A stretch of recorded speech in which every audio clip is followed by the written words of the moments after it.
કે દૂર હજારો ગામમાં ચકલી ઊભી હોય ને, એ ચકલીની એક આંખને અહીંયા બેઠા બેઠા નિશાનથી પાડી દે. એ અર્જુનને વિદ્યા આપી.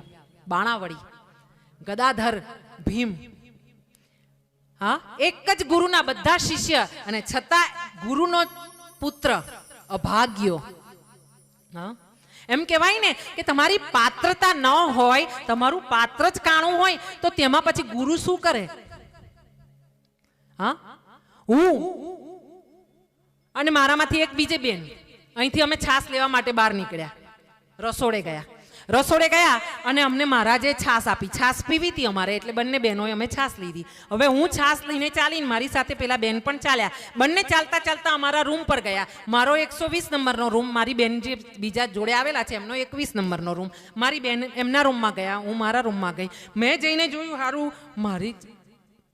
મારી છાસ ગઈ કાં?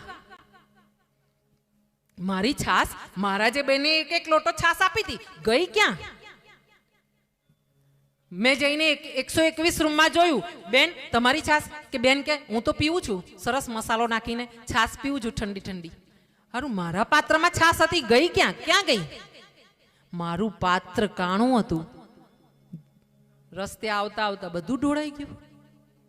પહોંચી ત્યાં સુધીમાં પાત્રતા કેળવો, લાયકાત કેળવો. પાત્રતા હશે ને તો દુનિયાની બધી સાહેબી તમારી ઠોકરમાં આવીને ઊભી રહેશે. હા, મારો રાજા રણછોડ તમને હામેથી આપશે. લઈ જા, લાયક છે, લે લે, તારે શું જોઈએ છે લે. અને ભગવાન છે ને આવા રમકડા ફાલતુના ફેંક્યા જ કરે. ઘર જોઈએ છે, લઈ જા, લઈ જા.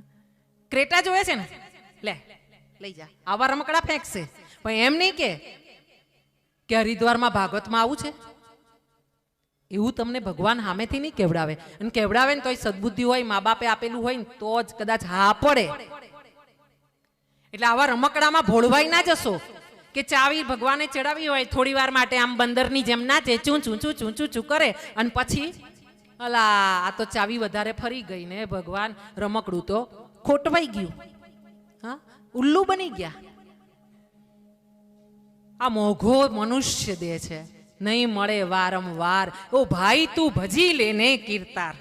હા, માનવ કહે હું કરું અને કરતલ દૂજો કોઈ, આદર્યા તારા અધૂરા રહે, મારો હરી કરે સો હોય. બહુ પ્લાન કર્યા હોય, ચોપડાઓમાં તો આમ ગોઠવ્યું હોય. આમ જો ઘરે જઈશું ને 10 તારીખે, એટલે આ ખેતરનો મારે ઈલાજ કરવાનો છે ને એનો પેલા ભાઈ મારે ઘરાક છે ને એનો વેત કરી નાખવાનો છે, મામલો પતાવી દેવાનો છે, આટલા લાખમાં આપણે પતાવવાનું છે, આટલું બાનું લઈ લેવાનું છે, આ આટલી આપણે આમ. હા, પણ શું ખબર કે ત્યાં પહોંચ્યા પછી તમે વિચાર કરજો, ઘણા એવા છે કે જેમણે મોટા મોટા બંગલા બનાવ્યા હોય, એટલા સરસ બંગલા કે દરેક રૂમમાં તો સેન્ટર એસી હોય, અને એવા હોય કે જ્યાં ઘરે રૂમમાં જવા માટે અંદર લિફ્ટ હોય, અને છતાં પણ એવું થાય કાલે સવારે વાસ્તુ હોય ને આજે રાત્રે ભાઈ અચ્યુતમ કેશવમ થઈ ગયા હોય. આવા કિસ્સા તમે જોયા હશે જવાન ભાઈઓના. હા, જેના નાના નાના બાળકો, હા, જેની સુંદર 20-25 વર્ષની સ્ત્રીઓ રહી ગઈ, અને એ ભાઈ લાખો કમાઈને આમ નીકળી ગયા. હા, તો શું કરવું? આજની ઘડી રળિયામણી, આજની ઘડી રમણી. હા, આ ઘડીમાં દાન કરો, પુણ્ય કરો, આનંદ કરો, નામ લો, સત્સંગ કરો, ફરો, તમારા પરિવારને લઈને ફરો બધે. એ તો આવડવું જોઈએ ને. તમને ભગવાને આપ્યું છે, તમે તમારા પત્ની તમારા બાળકોને લઈને જાઓ, ફરો, મજા કરો. એ નથી થતું અભાગ્યાથી. જવું બેઠા હોય, પત્નીને લઈને ફરવાય ના જાય, આવાય હોય પાછા.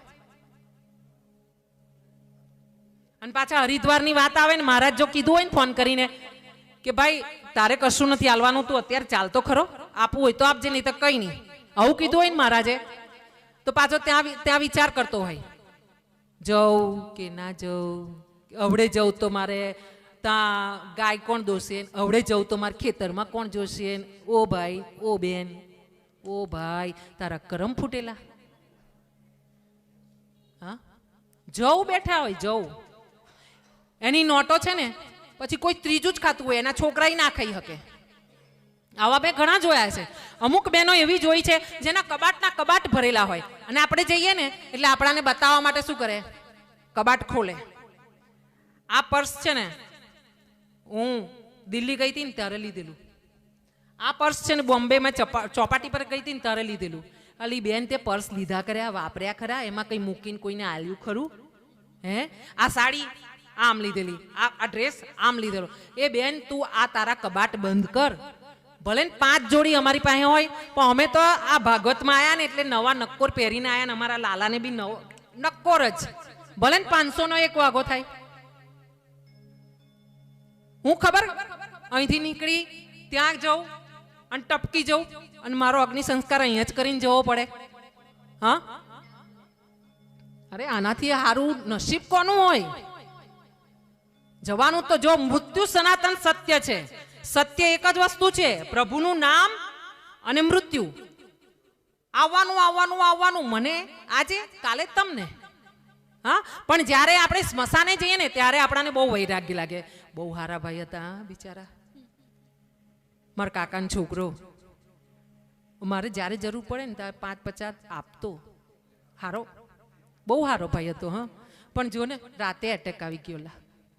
પણ ત્યાંથી જેવો અગ્નિ સંસ્કાર કરીને બહાર નીકળો ને તો ત્યાં તમારે કાકાના ઘરવાળા બીજા બેઠા હોય ને તો તમારી ક્રેટા જતી હોય ને એમાં તમારે એક સીટમાં બેહાડીને જવાના હોય. ના ના, અમે તો એમ ફરીને જવાના છે. હા, સ્મશાનમાં જાઓ ત્યાં સુધીનો વૈરાગ્ય તમારો. હજુ તો બહુ જીવવાનું છે, મારે ક્યાં હમણાં મરવાનું છે? આવું વિચાર આવે આપણાને. આપણે માણસ છીએ. હા, બધા એમ કે મનને મારો. હું કહું છું મનને મારશો નહીં, મનને ધીરે ધીરે ધીરે ધીરે કરીને વાળો. કેમ? ક્યાંક